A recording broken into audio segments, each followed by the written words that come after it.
Nathalie Goulet, bonjour. Bonjour. Vous affirmez dans votre rapport que le sujet de la zone franc ne représente qu'une petite ligne du budget de la France.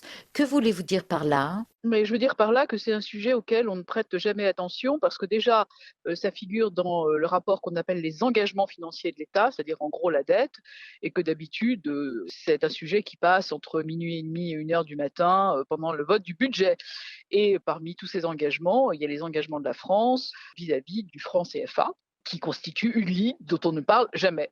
Et cette ligne, à combien se monte-t-elle? Mais 0! La ligne, c'est 0 puisque la France ne fait que garantir la convertibilité de la monnaie. Elle ne prête pas. En fait, ce qui se passe, c'est que vous avez une garantie qui est donnée par la France. En échange de cette garantie, la France conserve des réserves de change des pays africains. C'est normal. On donne une garantie. Quand vous demandez une garantie à votre banque, elle vous prend une hypothèque. Là, c'est pareil. Donc, si vous voulez, le sujet, il est en fait extrêmement symbolique, presque plus symbolique et technique que financier. Symbolique, financier, mais aussi politique. Et politiquement, c'est lourd. Si vous voulez, dans les données de souveraineté d'un État, vous avez la monnaie. Et ben là, la monnaie, elle est liée à une monnaie étrangère. Donc c'est normal qu'au niveau du symbole, ce soit extrêmement fort de couper avec cette monnaie étrangère. Donc moi, je comprends complètement la nécessité d'eux.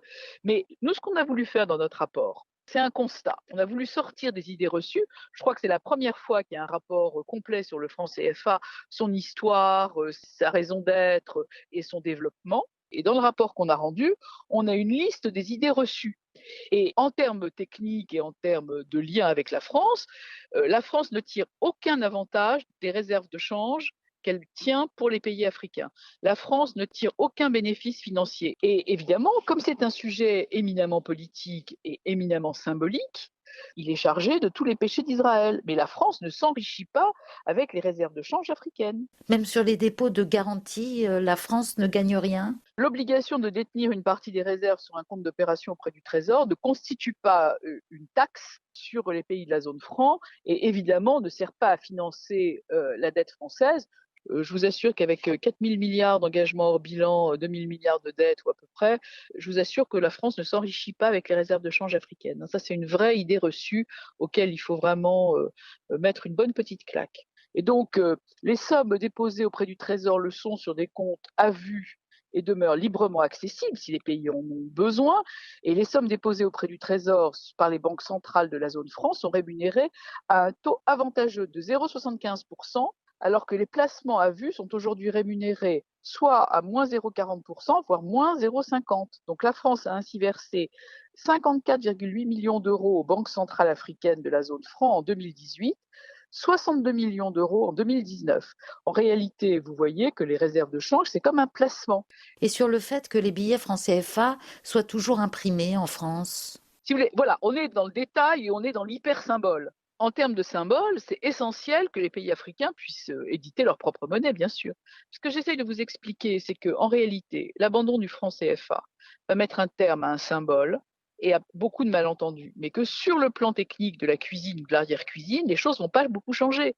Ce qui va se passer si l'opération se fait, parce qu'avec toute la crise sanitaire et tout ça, le mécanisme n'est pas en route, c'est qu'on gardera la convertibilité. Vous avez une voiture qui roule. Vous allez changer la carrosserie du franc CFA, vous allez l'appeler Eco, etc. Vous allez rompre avec la carrosserie précédente, vous allez donc avoir une nouvelle monnaie, mais le moteur, ça va rester le même, ça va rester la parité, la convertibilité sur l'euro.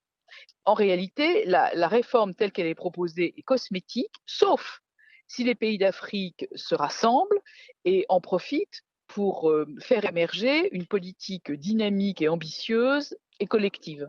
Une réforme cosmétique, dites-vous, c'est pour cela qu'elle est très critiquée.